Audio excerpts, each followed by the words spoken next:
I'm obviously going to talk about cities, which is convenient because I've sort of spent the past 2 years, somewhat unexpectedly for me, focusing on cities and making it really my life's work. But I'm also going to talk about how I'm a product of cities. I grew up in New York City, so that's probably the biggest connection that I have. And then I've moved to Oakland and San Francisco. And I'm very much a product of those cities as well.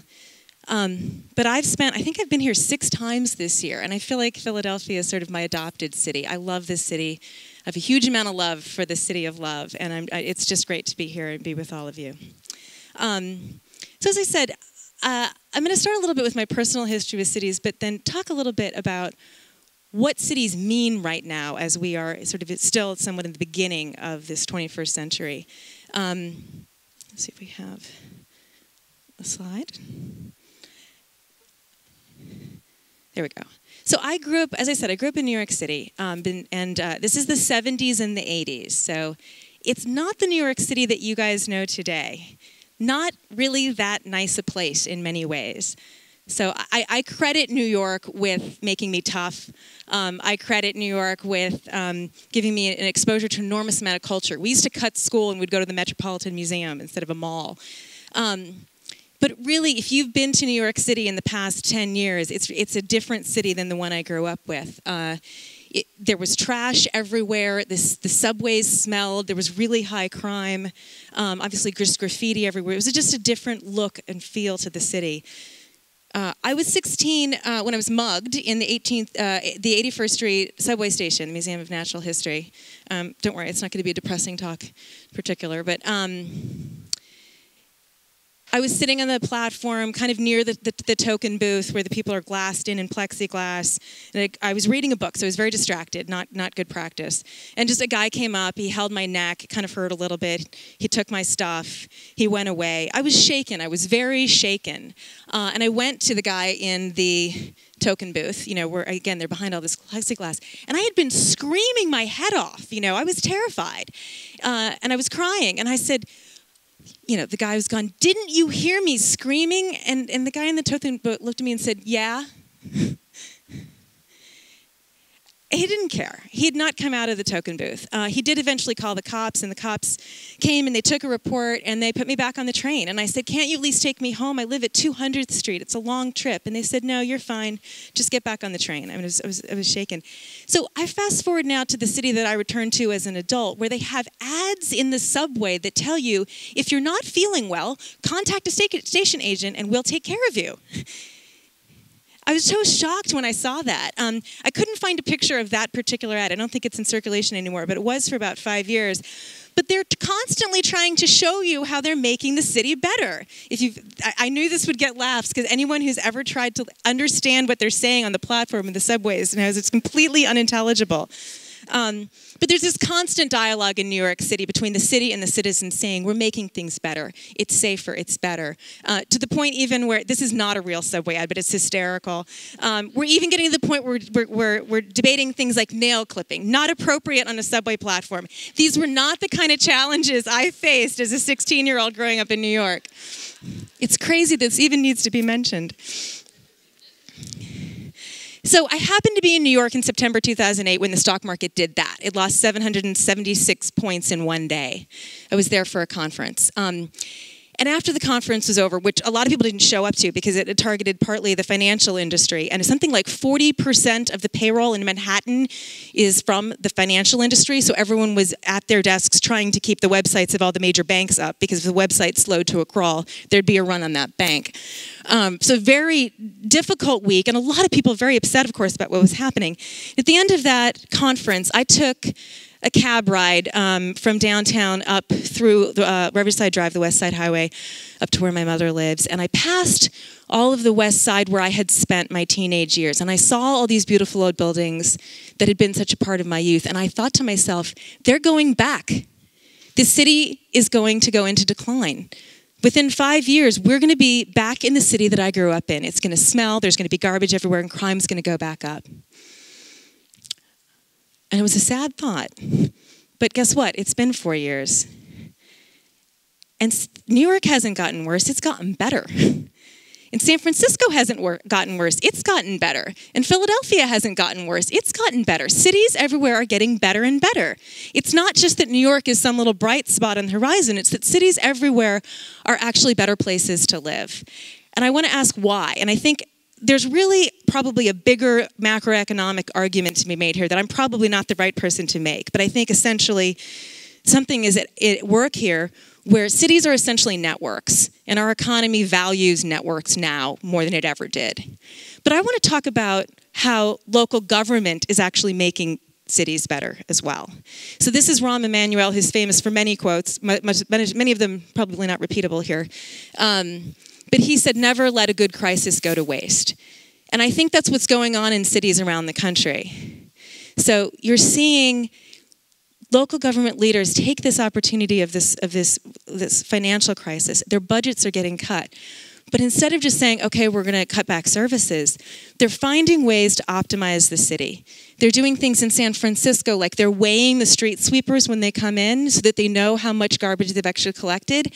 And they're cutting back only on the routes where the street sweepers are coming back not very full. That means that one wasn't that important. They're using data to make better decisions. They're doing things like in Philly where they're opening up the data of the city and letting people build applications on them that make the city better for other citizens. And they're doing things like crowdsourcing our priorities and our ideas. This is a platform that's going to be launching in Philadelphia around Thanksgiving. And it allows citizens to say what they want their city to look like, what they want to do in their city, and then connect them with other people, other citizens, nonprofits, and with City Hall to actually bring those ideas into action. So we're using technology to be smarter about how we use our resources in cities right now.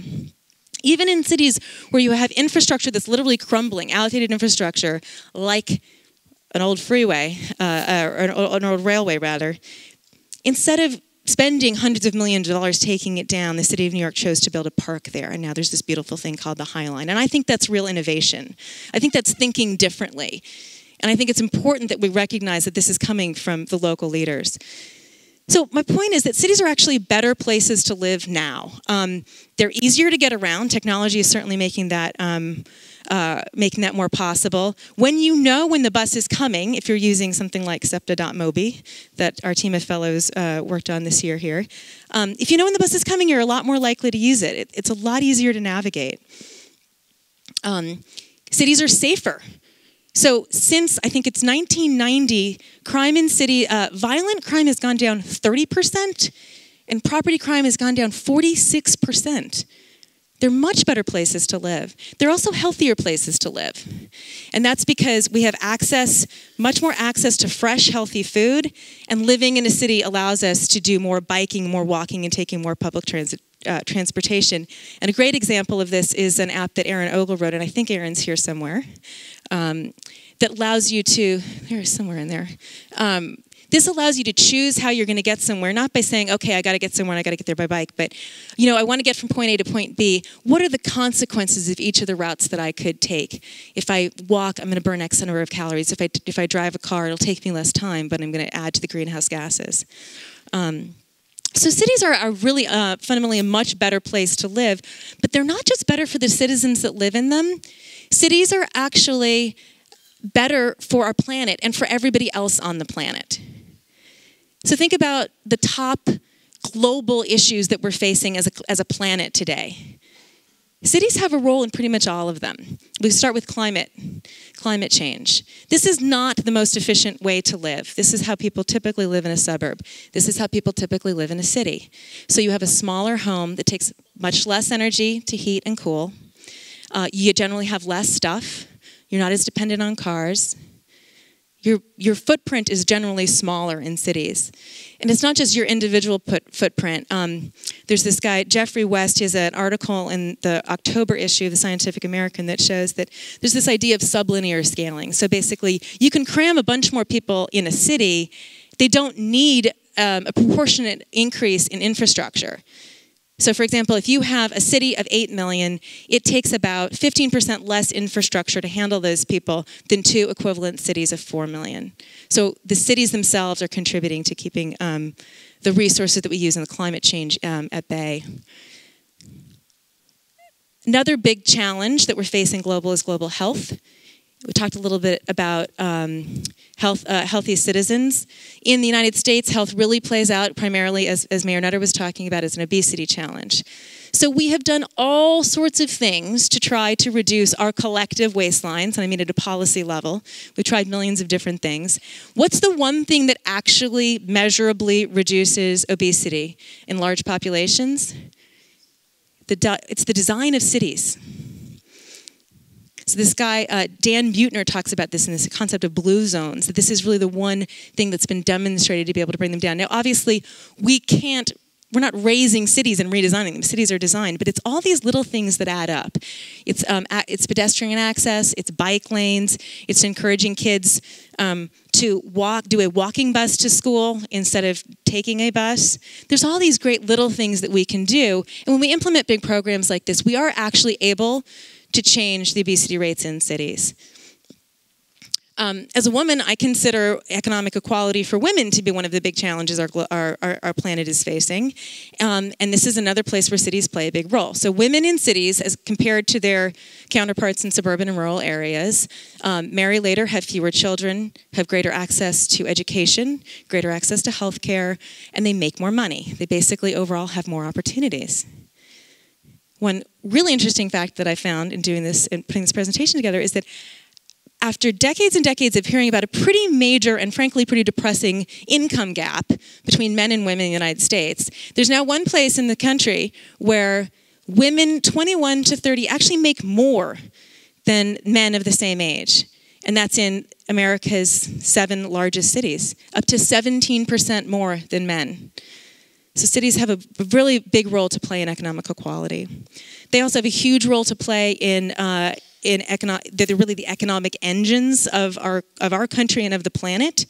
So in the United States, 91% of the GDP comes from cities. And again, that sublinear scaling that I talked about before is evident here as well.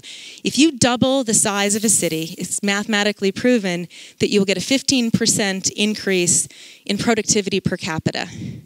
Again, for Jeffrey West here. So they're able to produce so much more and be the engines of our economic prosperity. So I want to recap. There's 4 major issues, and there's others too, but I talked about 4 major issues that are really global issues. And we think about how our government here represents us. Who do we think of as being responsible for those global issues?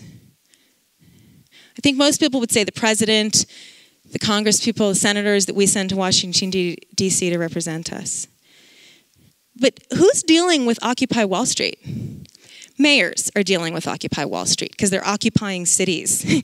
They're having to respond to the anger from this movement, and how they respond to it. And I've seen some real differences in how mayors are responding to it. I live in Oakland, California. Thank you, Mayor Nutter, for being a shining example to everyone else. I wish our people...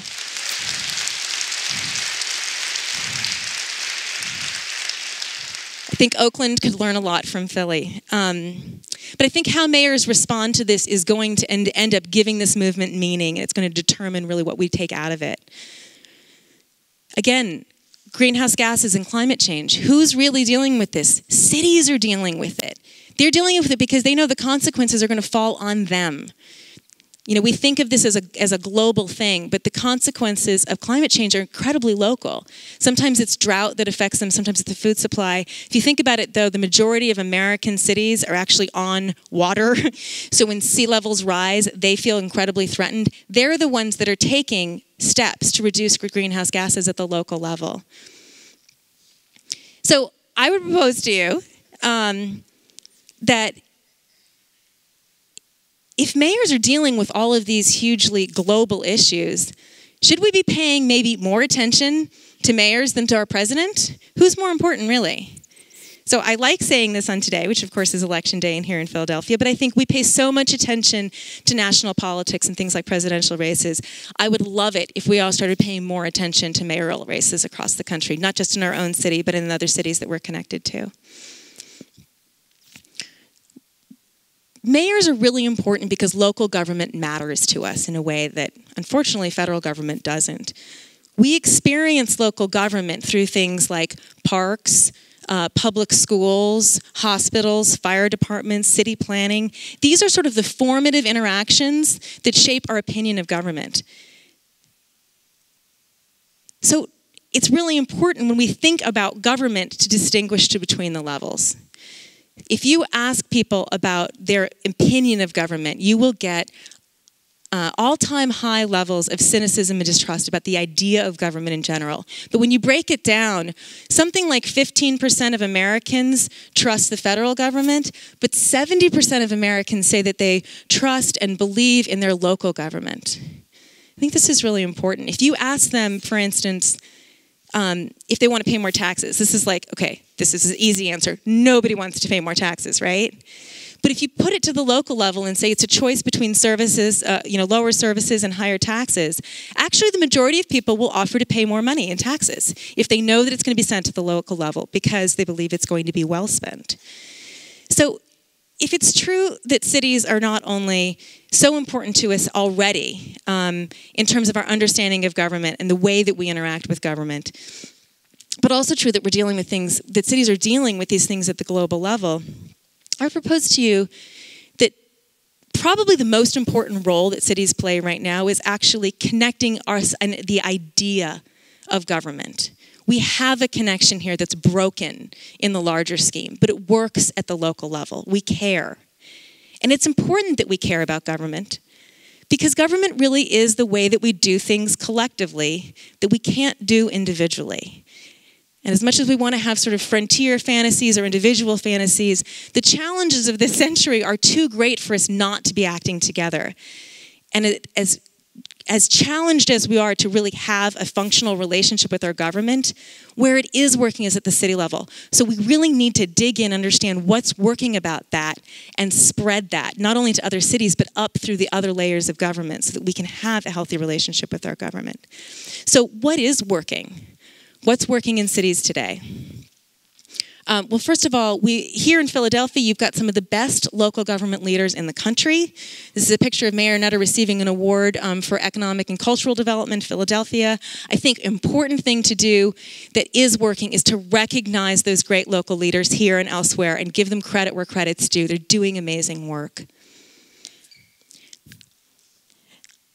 When people think about their connection to cities, they think about owning a piece of the city or having a connection to it or marking it in some way. That's why graffiti exists, right? This, again, is back to New York in the 70s. Graffiti everywhere. You really didn't have subway cars that weren't covered in graffiti. It's a way of somebody marking that they belong there, that they were there. So now we have other ways of doing that. What's another way of marking that you belong or that you've been here? Well, people are writing software apps. So we're borrowing our concepts of sort of agency and marking from the internet now. If you create a link to a page on the internet, you're making that page better in some way and you're calling attention to it. This is an app that fellows here in Philadelphia wrote that takes you on a walking tour of the murals in Philadelphia. And it's a way of marking that and making it better and sharing it with other people. And it's sort of a different kind of digital graffiti. You can also literally adopt pieces of your city through digital technology. This is an app that was written by our Boston team. They were there in Boston in February when it was a massive snowstorm, and they noticed that the fire hydrants are covered with snow, and the city can't get to digging all these fire hydrants out. But people live right in front of those fire hydrants, and we're digging their sidewalk. They can also dig out the fire hydrant. And they can adopt that fire hydrant and tell the city, yep, I got this one, we're good. And then if they neglect it, someone else can steal from it. It's got sort of a bit of a game dynamic on it. But you can literally say, this is mine. I'm taking care of this piece of the city in a very functional way. This app is spreading, by the way. In Honolulu, they're using it to allow citizens to adopt tsunami sirens to make sure that the batteries are still functioning. It's just a great way to sort of crowdsource some of the functions of the city, but it also provides this opportunity to sort of allow citizens to mark themselves and own a piece and have some agency in there. There certainly are generational factors at work here. I do believe that every generation in a city, and I'm not of the millennial generation by any stretch, every generation is going to need to be part of the solution to the problems of cities and government. But there's a particular thing going on with millennials. Millennials, surprisingly, after decades and decades of worse and worse ratings about government, are the most pro-government generation in decades. So why are they? I think it's because every system they've encountered, if they've grown up taking the internet for granted, then every system they encountered has been one that's given them a voice. Every system has been somewhat mash-upable, hackable, optimizable. And they're encountering government the same way, as a system that's essentially fixable if you just do it right. But what's really important here is, what's the system that's the most accessible for them to mash up, optimize, hack, fix? Cities. Cities are a fantastic way that talented people can come and actually make the environment that they live in better. They are essentially an operating system. So what I would leave you with, really, is that cities are somehow fundamentally critical to our relationship to each other, to our relationship to this idea of government that is unfortunately still incredibly important to us as we tackle the challenges in the next century, and that we really ought to be putting our focus on cities and on the people who are willing to play around with them, change them, fix them, mash them up. So thank you very much.